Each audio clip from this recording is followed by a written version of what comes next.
Cinema ഇഷ്ടപ്പെട്ടു. ആസിഫിലേക്ക് എങ്ങനെയുണ്ട്?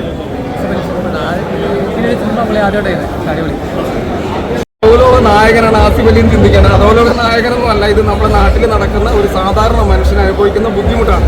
സ്ത്രീകളെ കൊണ്ട് അനുഭവിക്കുന്ന ഒരു വിഭാഗം പുരുഷന്മാരിവിടെ ഉണ്ട്.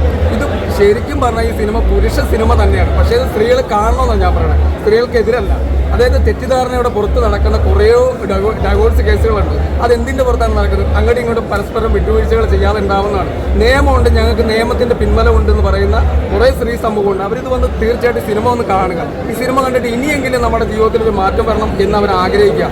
അത്ര നല്ല സിനിമയാണ്. ആസിഫ് അലിയുടെ രേഖാചിത്രത്തിന് ശേഷം എനിക്ക് ഏറ്റവും ഇഷ്ടപ്പെട്ട ഒരു സിനിമയാണ്. ഇതൊരു ബ്ലോക്ക് ബസ്റ്റർ ഹിറ്റ് സിനിമ തന്നെയാണ്. അതുപോലെ അഭിനയിച്ചിരിക്കുന്ന ഹരീഷ് അശ്വനൊക്കെ ഒരു രക്ഷയില്ല, പെർഫോമറാണ്. അതായത് കോമഡിയൊക്കെ ട്രാക്ക് മാറ്റി. ജഗദീഷൊക്കെ അടിപൊളിയാണ്. Writing, camera, BGM, script agenda തന്നെയാണ്. ഒരു വിവാദ സിനിമ തന്നെയാണ്. ഒരു രക്ഷയില്ല, അടിപൊളി. ഞാനല്ലല്ലോ പറയുന്നത്, നിങ്ങൾക്ക് എങ്ങനെ ഇഷ്ടപ്പെട്ടോ? കണ്ടിട്ടില്ലേ?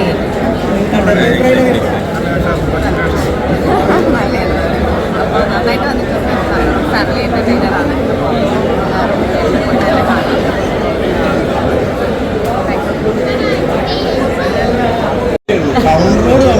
അതിന്റെ അടുത്തേക്ക് ചേച്ചി പിടിച്ചിരുന്നു. അല്ല, അദ്ദേഹം നമ്മൾ പ്രതീക്ഷിക്കുന്നില്ല. എല്ലാത്തിനും കൗണ്ടർ. എല്ലാ സിനിമയിലും ഭർത്താക്കന്മാർ ഭയങ്കര സീരിയസ് ആണ്. നല്ല സീരിയസ് ആയ കോമഡി പറയുമ്പോൾ നമ്മൾ അറിയില്ലോ ശരിക്കും. അല്ല, നമുക്ക് ശരി വരും, പക്ഷെ അതിനെ കൗണ്ടർ ചെയ്ത് നിൽക്കാൻ പറ്റില്ല. ഭയങ്കര സീരിയസ് ആയിട്ടുള്ളവരാണ്. വളരെ കോമഡി.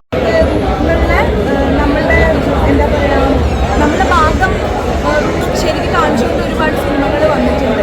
അപ്പോൾ പുരുഷന്മാരും ഇരയാവുന്ന സന്ദർഭങ്ങൾ ഉണ്ട് എന്നുള്ളത് ഒരു ഫിലിമിലൂടെ പുറത്തുനിൽക്കുമ്പോൾ സന്തോഷം. ഈക്വാലിറ്റി ആകുമ്പോൾ നമ്മളെപ്പോഴും സംസാരിച്ചുകൊണ്ടിരിക്കുന്ന വിഷയമാണ്. അപ്പോൾ സ്ത്രീകളായാലും പുരുഷന്മാരായാലും നല്ല സ്ത്രീകളും നല്ല പുരുഷന്മാരും അതൊരു കാറ്റഗറിയാണ്. മോശം സ്ത്രീകളും മോശം പുരുഷന്മാരോടൊപ്പം ഉണ്ട് എന്നുള്ളത് കുറച്ചും കൂടെ ആൾക്കാരിലേക്ക് എത്തിക്കാൻ സിനിമ സഹായിക്കുമെന്ന് വിചാരിക്കുന്നു.